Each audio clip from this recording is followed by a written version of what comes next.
Math has never been my favorite subject, and it is still stressful to me as long as I keep it simple. When I allowed it to get into 3-digit numbers, I think immediately I get tense and I miss many more of them, even though it's not important how many you get right or wrong. But I know that they slow me down, and I think that that's upsetting. So, Rob has said, just go back to your simple math, keep it at that level, and see what happens. And I would tell you that stress is our enemy.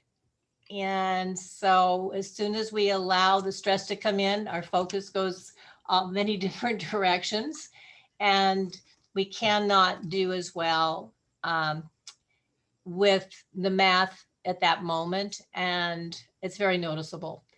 And then reading out loud, it was terrible for me. I always would start to read out loud and then I'd be quiet and I wouldn't even know I wasn't reading out loud. I thought I was still reading out loud. And it was like, oh my goodness. So my friend and I said, well, why don't we start reading together?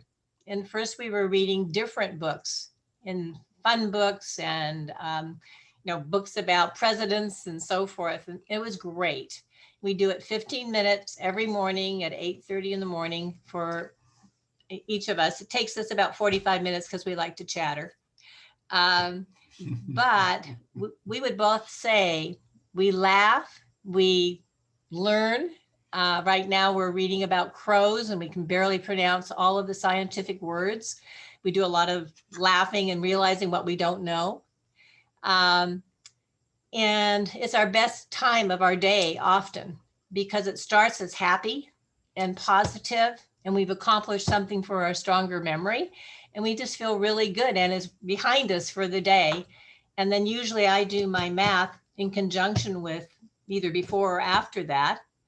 And the only one that I don't do is the diary because I usually do that at the end of the day. So I always easily get 30 minutes, sometimes an hour. It just depends on what I'm doing.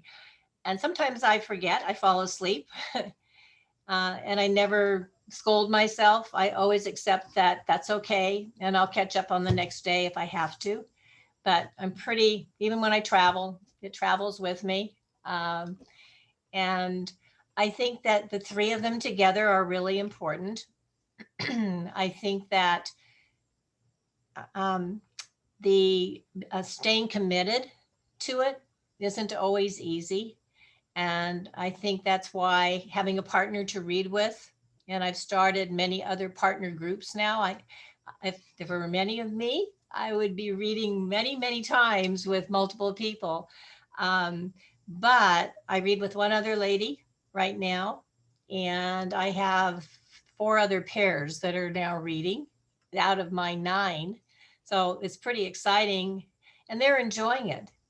And they also are finding that when they read together, especially now we're reading the same books together. So we are learning so much more. As before, we weren't concentrating, we're just reading words, but now we actually are learning words.